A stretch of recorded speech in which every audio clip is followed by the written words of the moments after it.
Bonjour, dans cette vidéo, il sera question d'utiliser le cercle trigonométrique afin de déterminer des valeurs de cosinus ou de sinus de nombres réels. Et par exemple, cosinus de 29π sur 3, tout ça bien sûr sans utiliser de calculatrice. L'énoncé d'exercice est très court, il suffit simplement de déterminer cosinus de 5π sur 4, ou encore cosinus de moins 7π sur 3, ou alors cosinus de 5π sur 6, cosinus de moins 7π, et enfin cosinus donc de 29π sur 3.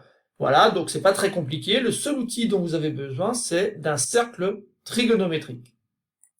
Donc je vous conseille de le faire sur une feuille de brouillon.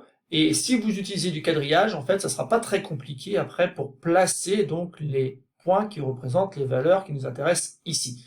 Mais pour cela, il faut se rappeler juste de quelque chose qui est assez important pour placer donc les valeurs particulières. On sait notamment, d'après le cours, que sinus pi sur 6 est égal à 1 demi. Autrement dit, le point qui représente pi sur 6 a pour ordonnée 1 demi. Donc pour ordonner 1 demi, bon ben voilà, on retrouve ici le point qui représente donc la valeur pi sur 6.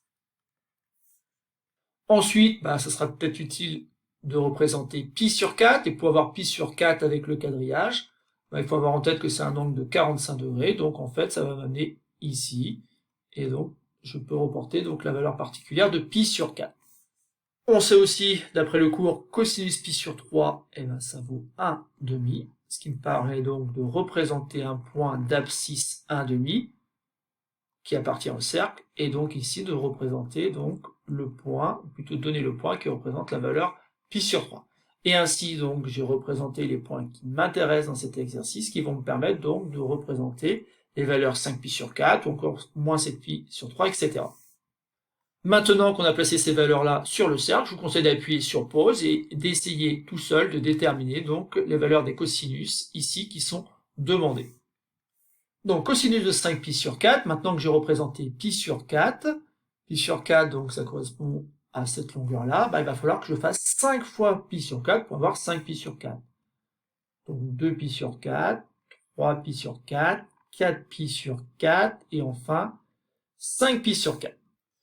Et maintenant que j'ai représenté 5π sur 4, je vais essayer de voir quel est le lien qui existe entre l'abscisse de ce point et l'abscisse de pi sur 4. On voit que tout simplement, et on observe que les abscisses sont opposées. De plus, on sait que l'abscisse ici, c'est le cosinus de pi sur 4, et comme on l'a appris par cœur, on sait que c'est racine carrée de 2 sur 2. On ne dit donc que cosinus de 5π sur 4 n'est rien d'autre que moins racine carrée de 2 sur 2. Passons maintenant à cosinus de moins 7π sur 3. Comme j'ai déjà représenté pi sur 3, je vais donc représenter moins 7π sur 3, autrement dit, 7 fois pi sur 3, mais en allant dans le sens contraire. Donc ici, ça fait 1 fois pi sur 3, je continue, 2 fois pi sur 3, 3 fois pi sur 3, avec un signe moins, donc moins 3π sur 3, et ainsi de suite, moins 4π sur 3, moins 5π sur 3, moins 6π sur 3, je suis obligé de continuer, donc ça fait moins 7π sur 3. J'ai donc représenté le nombre moins 7π sur 3, et je constate que ce nombre-là a la même abscisse que le nombre π sur 3. Autrement dit, le cosinus de 7π sur 3 est égal au cosinus de π sur 3. Or, on l'a rappelé tout à l'heure, le cosinus de π sur 3, c'est 1 demi. Passons maintenant à cosinus de 5π sur 6. Alors ici, plusieurs possibilités. Soit je repère π sur 6, je vais faire 5 fois π sur 6. Soit je me dis que 5π sur 6, c'est pas loin d'être 6π sur 6. Sauf que 6π sur 6, c'est rien d'autre que le nombre π. Et donc pour avoir 5π sur 6, je peux assez facilement deviner qu'il va falloir faire un petit pas en arrière et un pas qui mesure en fait π sur 6. Autrement dit, cet arc de cercle déjà qui était là, je le reporte à nouveau ici. Et ainsi, j'obtiens donc la valeur de 5π sur 6 sur le cercle. À nouveau, je regarde donc quelle est l'abscisse du point que j'ai obtenu, et surtout, j'essaie de voir ce qui se passe par rapport à π sur 6. Et je constate tout simplement que ici, les abscisses ne sont pas égales, elles sont tout simplement opposées.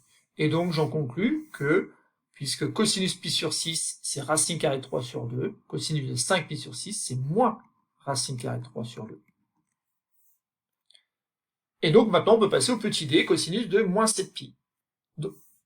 Donc ici, c'est pas un multiple de pi sur 3, pi sur 4 ou pi sur 6, on part de là, et puis on va tourner dans le sens contraire afin d'obtenir donc moins 7pi. Donc si je fais un tour complet, ça fait moins 2pi, un deuxième tour complet, ça fait moins 4pi, moins 6pi, et en fait, je vais me retrouver ici lorsque j'aurai fait mes moins 7pi.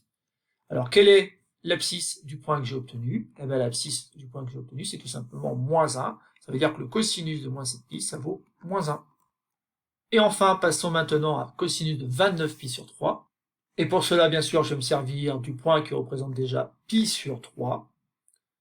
Donc, pour arriver à pi sur 3, je parcours déjà cette longueur-là sur le cercle, sauf qu'il faut que je fasse 29 fois pi sur 3. Donc, ça risque d'être long. Donc, si je fais à nouveau, ça fait 2pi sur 3, 3pi sur 3, et à un moment donné, quand on a 29 pi sur 3, ben, ça va être un peu pénible. Donc, il va falloir comprendre que si je fais un tour complet du cercle, eh ben, je fais tout simplement 6pi sur 3.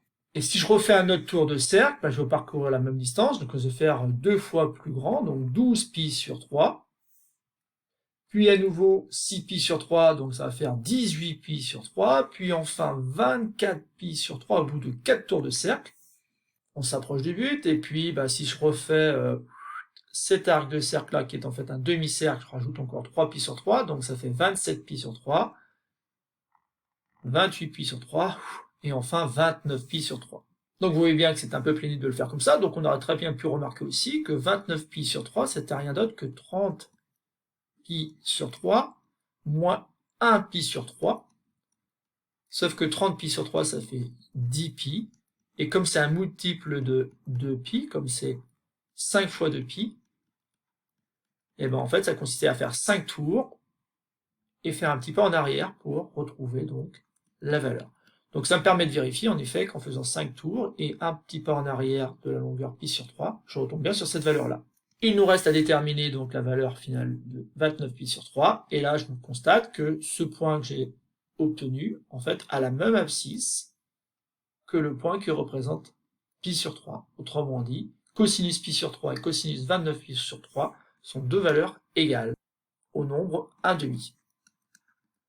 Voilà, on a terminé la correction de cet exercice. Il faut simplement retenir que pour calculer des valeurs de cosinus, mais aussi des valeurs de sinus, il suffit simplement de placer correctement les valeurs réelles sur le cercle et d'en déduire donc les abscisses des points correspondants, simplement en utilisant donc le cercle trigonométrique.